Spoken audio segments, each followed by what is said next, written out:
everyone. Welcome back to the Be the One You Need podcast. It's been a minute. Happy April and happy Passover week leading into Easter. This month's podcast for you is going to be very short and simple, but I think very important. What I want to say to you all as we head into this second quarter of 2025 is what I always say to you at the outset of every podcast, every masterclass, and that is, are you asking yourself three essential life questions? What do I want? What do I need? And how am I feeling? Everything that you want to unlock in your life, if you feel stuck, if you feel stalled, if you feel lethargic, if you feel isolated, if you feel lonely, if you feel lost, if you feel like you're way off course of where you were supposed to be, I've been there. If you're young and you're just starting out and you're battling depression or anxiety or overwhelm at everything that's happening in the world that you simply don't understand, I've been there too. This life is a journey and it is absolutely a marathon. It is not something you're going to sprint through and get through easy. It's something you have to work at. It's something you have to be disciplined about. It's something you have to be committed to. But the biggest commitment starts with you to you. So I'll say again, what do you want? What do you need? And how are you feeling? When you start there, God, the Spirit, opens up to you because you've made a decision to choose you. The world we're living in right now, if you're here in the United States, is something that those of us over 40, 50 do not recognize. For you young people, you've had a pretty hard way to go since the millennium. You've dealt with classroom shootings and violence, something I didn't have to deal with when I was a young person. You've dealt with a world with changing climate and real consequences. You've dealt with burgeoning and awful and burdensome student loan debt. You're not able to buy a home like I was when I was just barely 30. Life has changed, and in many ways it seems daunting and overwhelming. Our politics have gone off the rails. The arena is brutal, it's nasty, it's unkind, it's vicious. Instead of focusing on policy differences and things that ideas and goals and a vision that we have for our state, our city, our county, or our country, we focus on personal attacks and how we can demean and belittle and hurt people. We're quick with the thumb thugging, being a bully, hiding behind our phones and our keyboards. It's a different world. And if you are dealing with the uncertainty of financial instability and markets and tariffs and a world gone seemingly mad, I get it. I'm living it right with you. So I thought it would be important today to say something short and sweet, but hopefully meaningful. And that is that you only get one you. And if you're a religious person and you believe in the resurrection and the cross and Jesus Christ, if you're a Christian, if you're a Jewish person, you are in Passover now and you are honoring your faith traditions. But if you are a believer, then you always believe that there is another day, there's another opportunity. With faith comes hope, with gratitude comes grace, and you believe that things will get better. And I'm a believer that things will get better, but not by themselves. Things only get better when we have the courage, the strength, and the wisdom to stand up and to make a decision, make a commitment, first to caring for you. We're in a different world now. This isn't 30 years ago or 50 years ago or 100 years ago where women were never supposed to take care of themselves.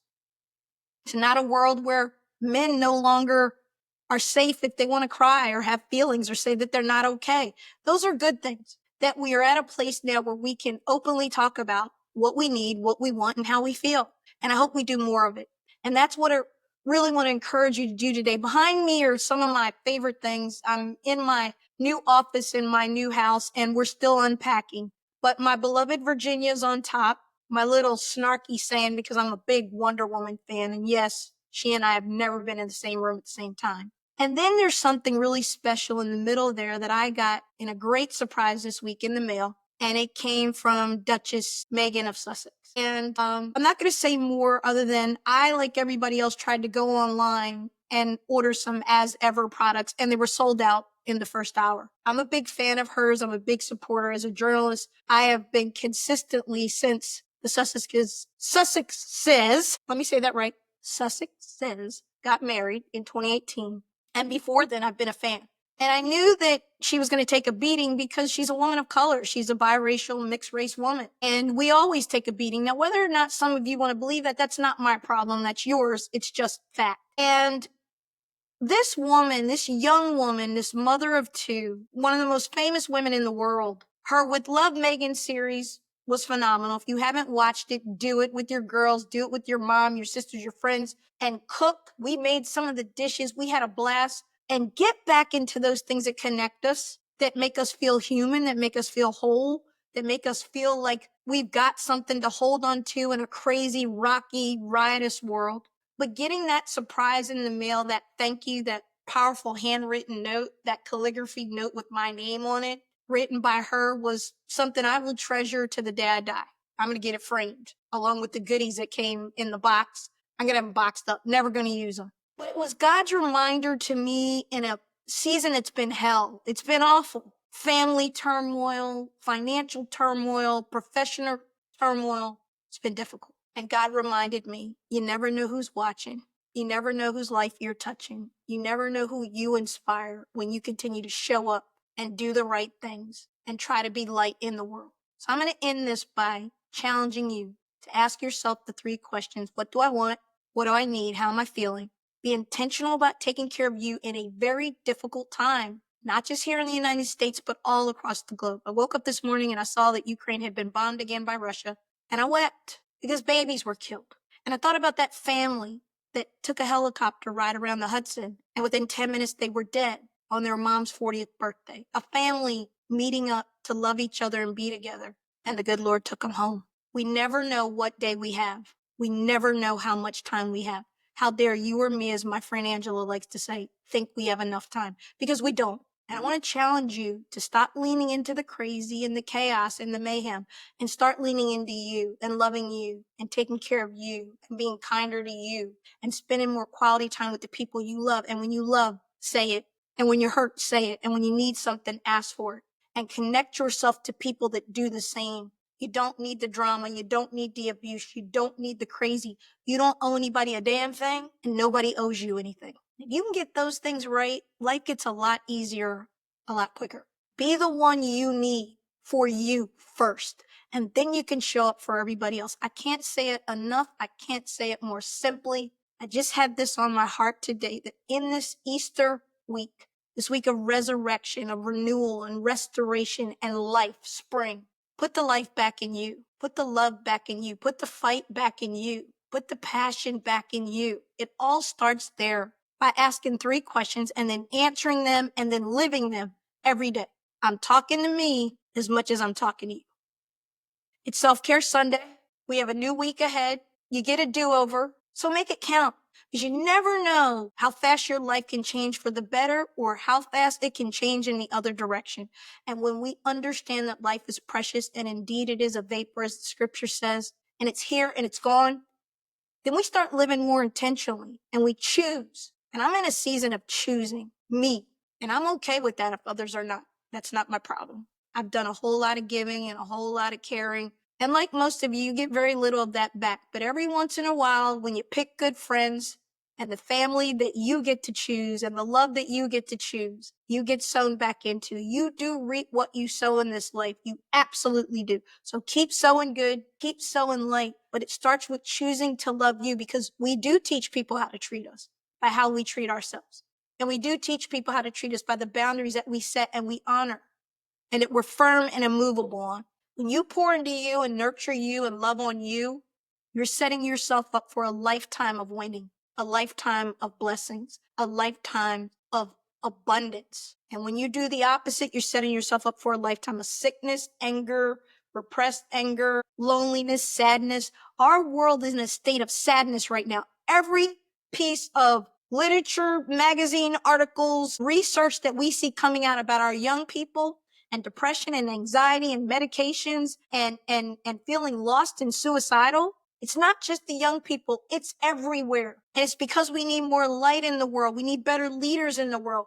We need people who lift us, who are authentic, who tell the truth. Stop hiding. Who are you hiding from? It's only hurting you. Live your life on your terms. The people throughout the history of the world who have done that, again, this week, Passover and Easter. Jesus, a name that thousands of years ago, they thought they burned it out, stamped it out, rubbed it out, and it was just some crazy cult. 2,000, almost 3,000 years later, over 1 billion people follow this man who was filled with light and love and hope and faith. What you do reverberates long after you're gone. So do something. You see me tweet it all the time when I'm going at our politicians. And I'm like, don't report to us what's happening. Do something about it. My good friend, Senator Booker, so proud of you for what you did. You did something. It may not seem like a lot, but you stood your ground for 24 hours and you said what you had to say and you captured the attention of millions and tens of millions of people globally watching you on and off for 24 plus hours. You did something. It's easy to run your mouth on the sidelines. It's easy to write articles and do all that stuff that I do and others do. We get to opine from the sidelines. Well, I can tell you without getting into too many details that I'm not going to stay on the sidelines much longer.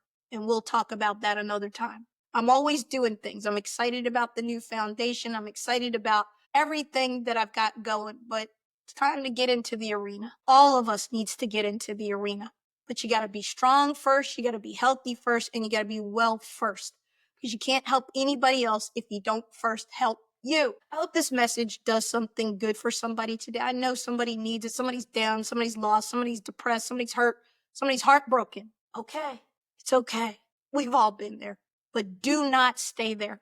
Do not wallow. Mourn what you got to mourn, grieve what you got to grieve, get over and through what you got to get over and through, and then pick yourself up, dust yourself off, and start over again. I've had to start over again in seasons when I'm looking at 60 in a few years. That's right.